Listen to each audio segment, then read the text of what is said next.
भारत के विदेश सचिव हर्षवर्धन श्रृंगला ने कहा है कि भारत और अमेरिका मिलकर अफगानिस्तान में पाकिस्तान की गतिविधियों पर करीबी से नजर रखे हुए हैं। विदेश सचिव ने कहा कि तालिबान के साथ कतर में हुई भारत की सीमित बातचीत में इस बात का भरोसा दिलाया गया।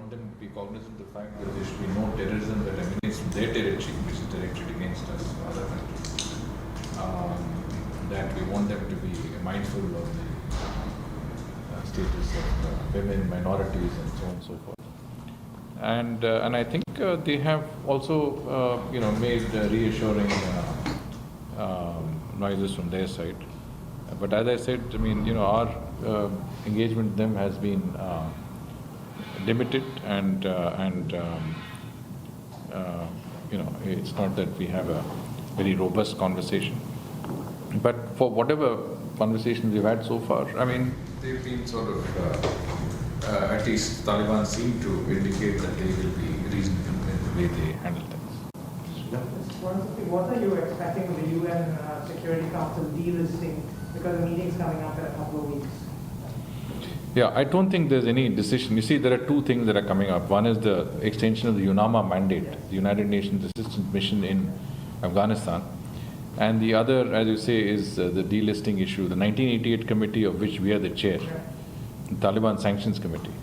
And we will have to engage on that. I mean, there's no, I don't think we've really seen any initiatives in that direction. We have to see how that goes. There's been no requests, I mean, in other words. What is our stand on delisting? It's wait and watch.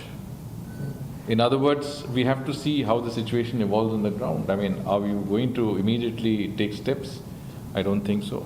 Are you going to calibrate your decisions according to what happens? I think that would be the case. How long that would take, nobody really knows. Don't forget that we are 1 out of 15 members, and we have to also see what.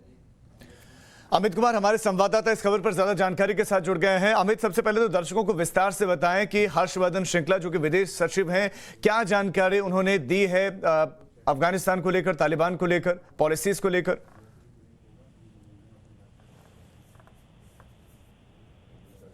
Amit, आवाज मिल रही है आपको? लगता हमारे संवाददाता तक आवाज नहीं पहुंच रही है। दोबारा संपर्क करने का हम प्रयास करेंगे, लेकिन इस बीच में आपको बता दें कि प्रेस को संबोधित किया है, अपनी बात रखी है विदेश सचिव हर्षवर्धन श्रृंगला ने, और इसमें उन्होंने कहा है कि भारत और अमेरिका अफगानिस्तान में तालिबान की एक हरकत को मॉनिटर कर रहा है, देख रहा है। पाकिस्तान क्या कर रहा है उसको भी हम लगातार देख रहे हैं। अभी फिलहाल वेट एंड वॉच वाली पॉलिसी का उन्होंने जिक्र किया। हमारे साथ खास मेहमान जुड़ गए, डिफेंस एक्सपर्ट हमारे साथ जुड़ गए हैं, lieutenant general retired Gurmeet Singh ji हमारे साथ जुड़ गए हैं, और ध्रुव सिंह कटोच जी हमारे साथ जुड़ गए हैं। सर, भारत की पॉलिसी वेट एंड वॉच वाली कितनी सही है, नहीं है, इस पर मैं विस्तार से आपसे बात करूंगा और समझूंगा, लेकिन उससे पहले मैं आपसे ये समझना चाहूंगा कि पाकिस्तान का जो रोल है वो तो स्पष्ट अब दिखाई दे रहा है। पंजशीर में जो तालिबानी लड़ाके गए थे, आतंकी गए थे लड़ाई लड़ने के लिए, जब वहां पर मारे गए, पंजशीर के लड़ाकू ने उनको मारा, चेक किया गया तो पाकिस्तानी आइडेंटिटी कार्ड उनके पास से मिले, तो इसके बाद तो किसी और प्रमाण की अब आवश्यकता नहीं रह जाती है। गुरमीत जी, जो पाकिस्तान की इन्वॉल्वमेंट है, ये बात कि पाकिस्तान पूरे इंटरफेरेंस के पीछे में है, वो सेंटर ऑफ ग्रेविटी है टेररिज्म का, इसके और दुनिया को क्या परिणाम एविडेंस चाहिए? ये तो उनकी सच्चाई है। अभी जिस प्रकार उन्होंने पंजशीर के अंदर में उनकी मिलिट्री की इन्वॉल्वमेंट है, उन्होंने अपने स्पेशल कमांडोज भेजे हैं, ऑफिसर्स भेजे हैं, अपने हथियार भेजे हैं और पूरा दस्ता भेजा है। देखिए, ये अभी दुनिया इसके बारे में एविडेंस मांगे, ये तो गलत बात है, क्योंकि इस आज के जमाने के अंदर में ये सब कुछ खुल के पता लगता है। सैटेलाइट पिक्चर्स हैं, इंटेलिजेंस एविडेंसेस हैं और हर एक चीज के एविडेंसेस हैं। देखिए, ये एक बात सबसे क्लियर जो बात है अफगानिस्तान की, तालिबान की, वो ये है कि इसका जितना भी तालिबान की रेजिंग किया है, फंडिंग किया है, इनको जो सिखाया है, जो टेररिज्म, फंडामेंटलिज्म का जो पाठ पढ़ाया है, और पाकिस्तान ने जो स्ट्रैटेजी चली है, नापाक स्ट्रैटेजी, साजिशों के दौर पर, उसमें सबसे बड़ी बात यह है कि अगर स्ट्रैटेजी देखें तो यह है कि तालिबान को पाकिस्तान एक अपनी स्ट्रैटेजिक असेट मानता है और अफगानिस्तान को अपना स्ट्रैटेजिक स्पेस और डेप्थ मानता है। इससे चले हैं।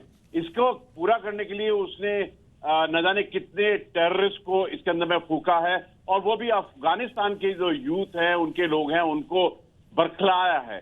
ये जो दौर उन्होंने चलाया है रेडिकलाइजेशन का, जो टेररिस्ट बनाने का, और आखिर में अंत में जो तालिबान ऑफेंसिव किया और जिस प्रकार से तालिबान ने पूरे अफगानिस्तान के ऊपर कब्जा किया, लेकिन जो पंजशीर की जो रेजिस्टेंस अभी भी स्टैंड आउट कर रही है वो बहुत तगड़ी है। उसके पीछे में बिल्कुल शुद्धता से पैट्रियटिज्म, नेशनलिज्म, उनकी हिस्ट्री और लेगेसी बताती है कि, और साथ में जो जगह है, जो उनका कॉम्बैट एक्सपीरियंस है, वो बहुत तगड़ा है।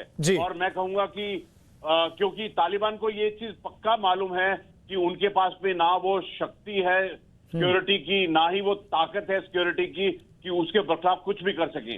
अवश्य ही पाकिस्तान इसके ऊपर में अपने आप से कूदा है, क्योंकि ये पूरा जो खेल खेल रहा है पाकिस्तान और चीन, वो खेल स्पष्ट सर दिखाई भी दे रहा है। ध्रुव सिंह कटोच जी, मैं आपसे ये समझना चाहूंगा कि आखिर पाकिस्तान तालिबान को अपना स्ट्रेटेजिक एसेट क्यों मानता है? कि आप ये आप दर्शकों को समझाएं। साथ साथ सवाल ये है कि अब तो एक्सपोज हो गया है पाकिस्तान, तो क्या पाकिस्तान पर कार्रवाई नहीं होनी चाहिए? क्या यूएन में इस मसले को उठाया नहीं जाना चाहिए?